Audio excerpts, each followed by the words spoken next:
Hello friends, learning institute के YouTube channel में आप सभी का स्वागत है। मैं रंजना पांडे और ये है मेरा ज्योग्राफी का लेक्चर नंबर 5 और इसका टाइटल है आज का पृथ्वी के प्रमुख परिमंडल। तो चलिए क्लास स्टार्ट करते हैं आज की। पृथ्वी के प्रमुख परिमंडल। सबसे पहला यहाँ से है आपका, यहाँ से देखिए, भूमंडल, वायुमंडल और जलमंडल। ये तीनों आपके लिए इम्पोर्टेंट्स हैं। भूमंडल किसको बोलते हैं, और वायुमंडल क्या है और जलमंडल क्या है। तो जो भी हमारा ठोस भाग है, हमारी पृथ्वी का ठोस भाग जिस पर हम रहते हैं, उसको भूमंडल। गैस की परतें जो पृथ्वी को चारों ओर से घेरती हैं, उसे वायुमंडल।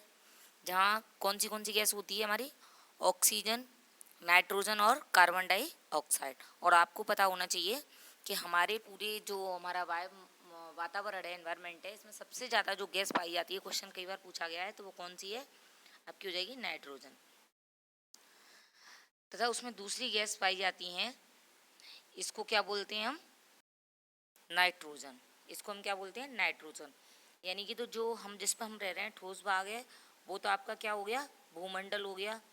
और जिसके जो वायुमंडल की जहाँ गैसेस की जो परत है चारों तरफ से घिरी हुई है, जिसमें और ऑर्गन्स हैं, जैसे तीन तो आपकी मेन दी गई हैं, ऑक्सीजन, नाइट्रोजन, कार्बन डाइऑक्साइड, और इसके अलावा ऑर्गन्स वगैरह अदर गैसेस भी हैं। और वो क्या कहलाता है, वायुमंडल। जलमंडल जो पृथ्वी के बहुत बड़े भाग पर, जो जहाँ पर हमारे ओशियंस हैं, समुद्र हैं, ये सारा किस में आ जाता है, जलमंडल में आ जाता है।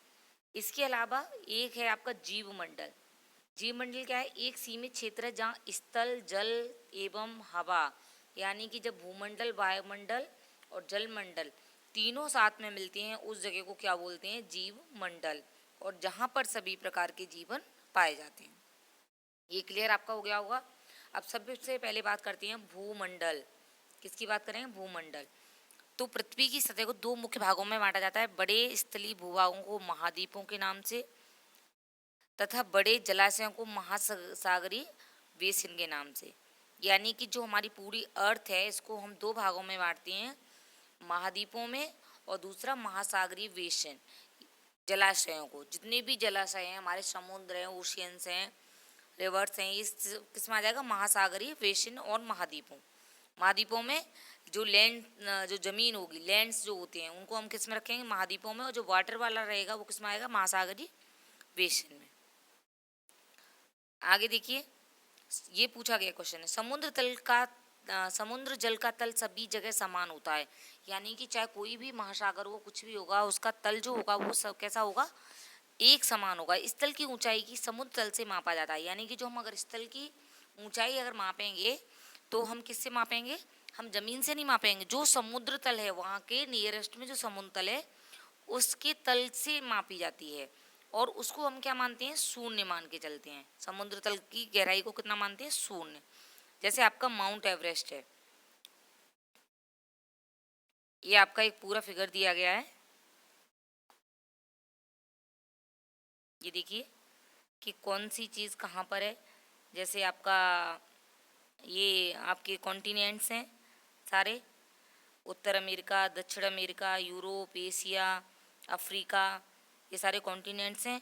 और जो ब्लू ब्लू पार्ट्स है, ये आपका क्या है, ओशियंस है। और आपको पता होना चाहिए कि जो हमारी अर्थ है, उस पर कितना 71 किसका है, आपका वाटर है।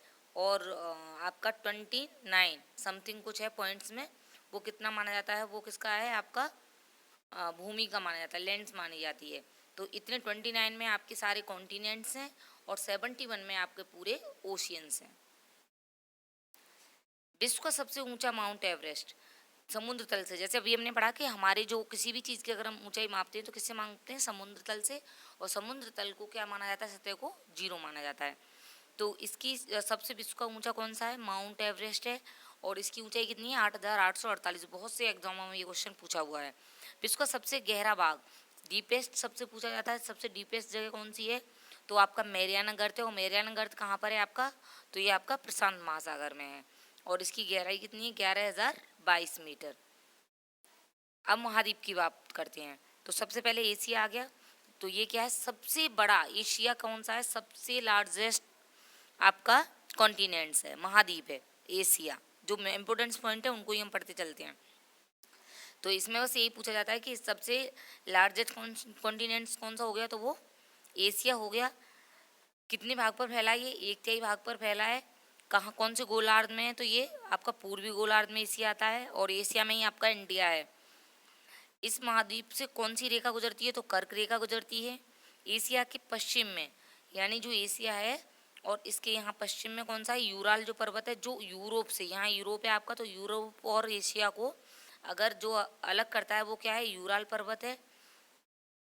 और इसके जो संयुक्त भाग है, यानी ये आपका संयुक्त जो भाग है,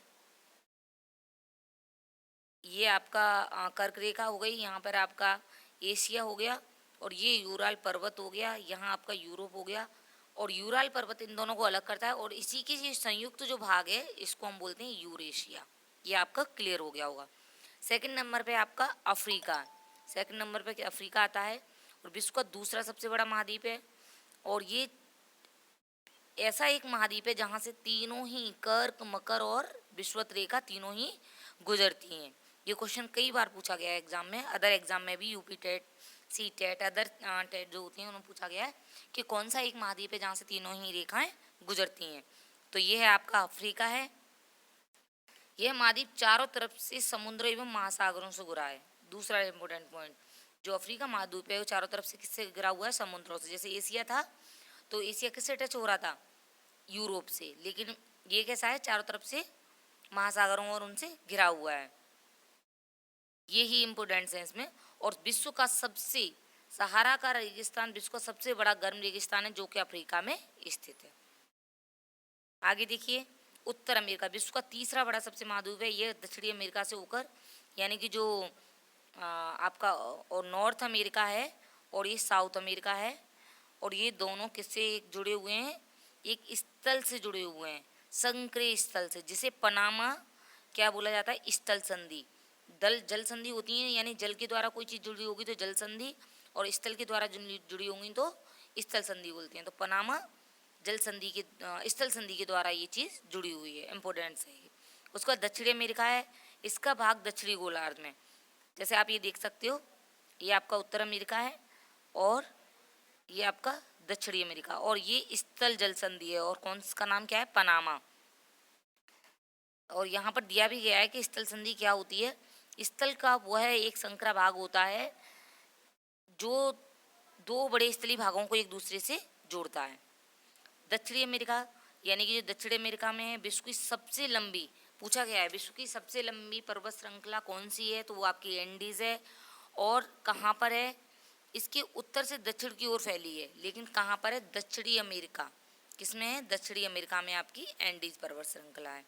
दक्षिण अमेरिका विश्व की सबसे बड़ी नदी अमेजन बहती है। जो अमेजन है आपकी सबसे बड़ी नदी, वो कहाँ पर बहती है, दक्षिण अमेरिका में। ऑस्ट्रेलिया विश्व का सबसे छोटा महाद्वीप है जो कि पूरी तरह से दक्षिणी गोलार्ध में स्थित है।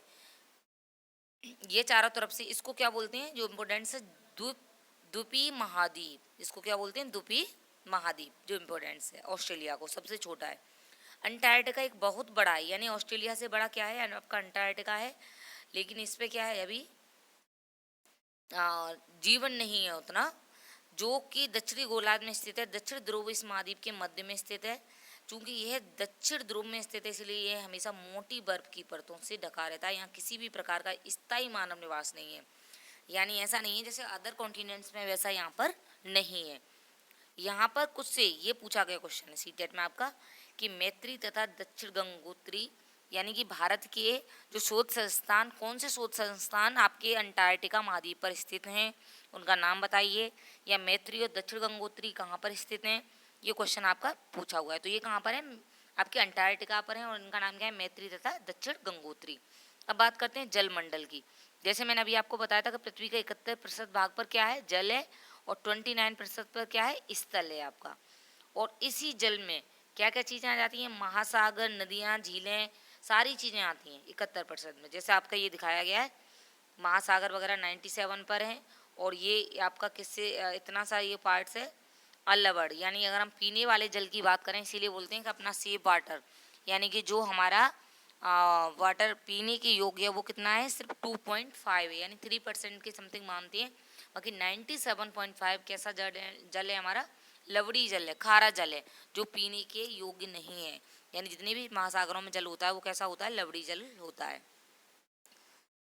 ये आपका दिया गया है कॉन्टिनेंट्स का, जिससे आप अच्छे से आपको पता चला है। नंबर 1 पे आपका एशिया और नंबर 2 पर आपका कौन सा हो जाएगा। जैसे अगर आप इनको काउंट करेंगे तो आपको पता चल जाएगा नंबर 2 और नंबर 3, नंबर 4, नंबर 5, नंबर 6 और नंबर 7। सबसे छोटा कौन सा, ये, सबसे बड़ा ये। आगे बढ़ते हैं हम। महासागर में आपके जो 5 महासागर हैं, प्रशांत महासागर। कॉन्टिनेंट्स कितने थे हमारे, 7 कॉन्टिनेंट्स थे। और ओशियंस कितने हैं, 5 हैं। प्रशांत महासागर जिसमें आपका मैरियाना गर्त है सबसे डीपेस्ट। अटलांटिक महासागर, दक्षिणी महासागर, हिंद महासागर, दक्षिणी महासागर तथा अंटार्कटिक। आर्कटिक, अंटार्कटिक क्या है आपका, अंटार्कटिक आपका कॉन्टिनेंट्स है। और आर्टिक एंड अटलांटिक, तो ये आप याद कर लीजिएगा इनके नाम। इनके बारे में थोड़ी थोड़ी से डिटेल्स हम पढ़ेंगे। प्रशांत महासागर क्या है, सबसे बड़ा है। और इसी में मैरियाना नगर जो भी हमने पढ़ा था, जिसकी वो थी गहराई कितनी थी, 11,022 नीचे मीटर गहरा है। प्रशांत महासागर लगभग वृत्ताकार है। कैसा है ये, वृत्ताकार है।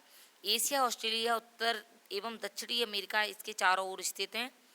कौन से द्वीप हैं, एशिया आपका, ऑस्ट्रेलिया, उत्तर एवं दक्षिणी अमेरिका। तो उसके बाद अटलांटिक महासागर, जो अटलांटिक महासागर है वो दूसरा है, यानी पहले पे प्रशांत है, दूसरे पे आपका अटलांटिक महासागर है।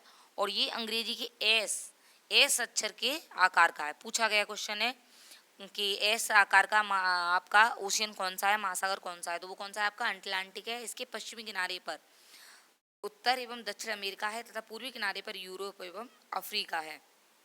अटलांटिक महासागरीय तटरेखा बहुत दंतुरित है। अब दंतुरित तटरेखा ये दिखाई गई है, ये कैसी होती है, इस तरह से जो है, ये क्या है, दंतुरित। यह अनियमित एवं दंतुरित तटरेखा प्राकृतिक पोताश्रय पत्तनों के लिए आदर्श है। और ये पूछा गया है कि दंतुरित जो तटरेखा है वो किसके लिए एक आदर्श है, तो पोताश्रय एवं पत्तनों के लिए। व्यापार की दृष्टि से सबसे व्यस्त महासागर है, वेरी इंपोर्टेंट। व्यापार की दृष्टि से कौन सा महासागर सबसे व्यस्त रहता है, तो वो आपका हो जाएगा अटलांटिक। कौन सा महासागर आपका हो जाएगा, अटलांटिक महासागर। नेक्स्ट देखिए, हिंद महासागर एक ऐसा है जिसका नाम किसी देश के नाम पर, यानी भारत के नाम पर पड़ा है। यानी भारत के नाम पर अगर पूछा जाता है कि कौन से महासागर का नाम पड़ा है, तो वो आपका हिंद महासागर, जिसका नाम कहाँ पर, जिसको बोलते हैं इंडियन ओशियन, इंग्लिश में इंडियन ओशियन। यह महासागर लगभग त्रिभुजाकार है। इस महासागर को कैसा माना गया है, ट्रायंगल शेप में माना गया है। इसके उत्तर में एशिया और पश्चिम में, जैसे आपको पता होगा जो इंडिया का मैप बनाते हैं, तो ये इंडियन ओशियन यहीं पर है। पश्चिम में अफ्रीका, यानी यहाँ की बात करेंगे तो यहाँ अफ्रीका कॉन्टिनेंट्स हो जाएगा। और इसके पूर्व में ऑस्ट्रेलिया हो जाएगी।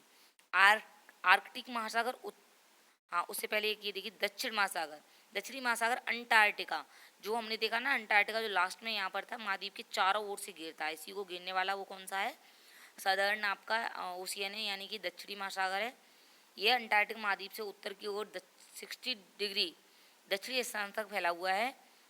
उसके बाद देखिए आपका आर्कटिक महासागर कहाँ है, यह उत्तर ध्रुव में है, कि चारों ओर फैला हुआ है। यह प्रशांत महासागर से छिछले जल वाले एक संकरी भाग से जुड़ा हुआ है।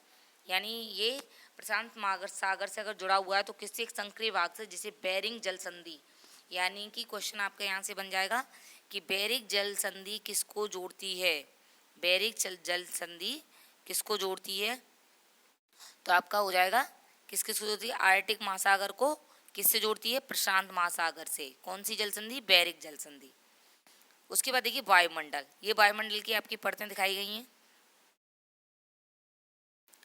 सबसे पहले होती है आपकी क्षोभ मंडल, समताप मंडल, मध्य मंडल, आयन मंडल, बहिर्मंडल। वेरी इंपोर्टेंट, इनको क्रम से याद कर लीजिएगा। सबसे निचली परत को क्या कहते हैं हम, क्षोभ मंडल।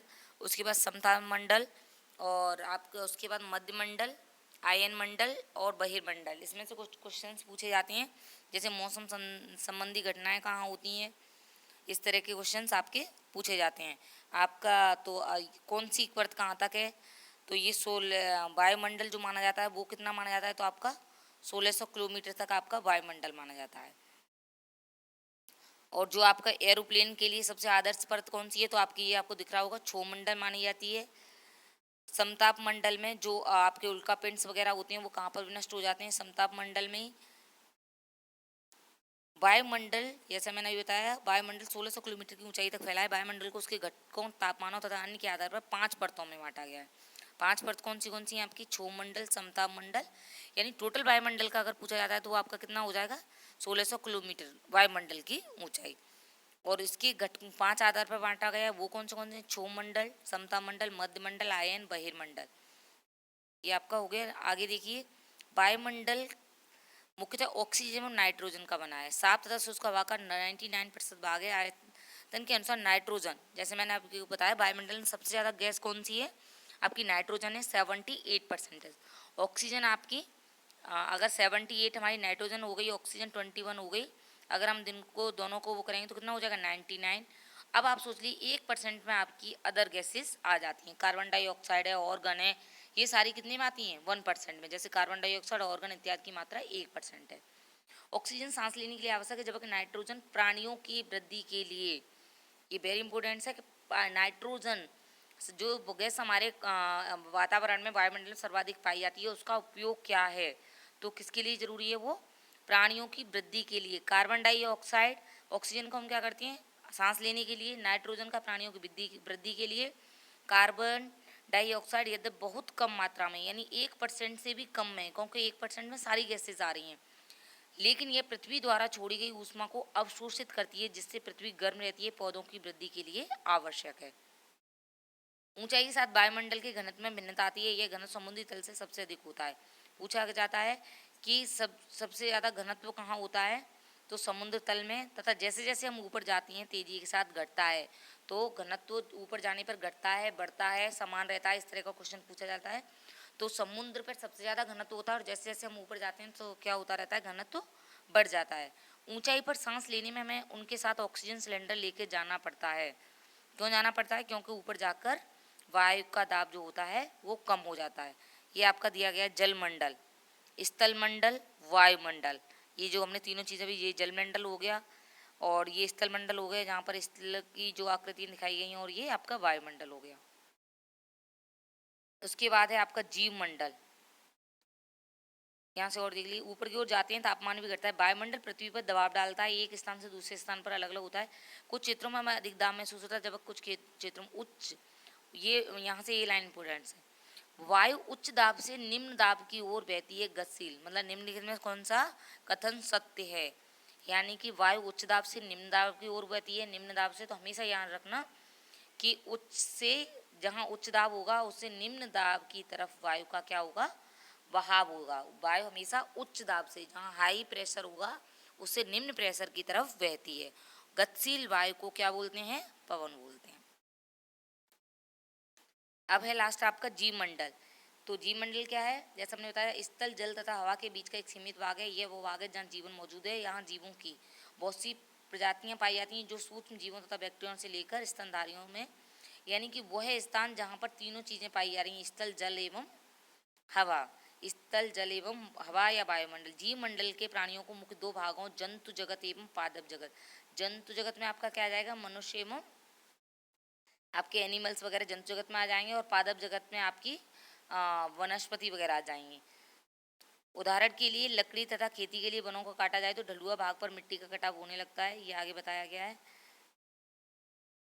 उद्योगों, तापीय विद्युत संयंत्रों तथा गाड़ियों तथा उत्सर्जी पदार्थों वायु को प्रदूषित करते हैं। कार्बन डाइऑक्साइड वायु का एक महत्वपूर्ण घटक है, लेकिन कार्बन डाइऑक्साइड की मात्रा में वृद्धि के कारण पृथ्वी के तापमान में वृद्धि होने से भूमंडलीय ताप कहा जाता है। इसलिए भूमंडल, वायुमंडल तथा जलमंडल के बीच के प्राकृतिक संतुलन को बनाए रखने के लिए प्राकृतिक संसाधनों, यानी कि हमें क्या करना है?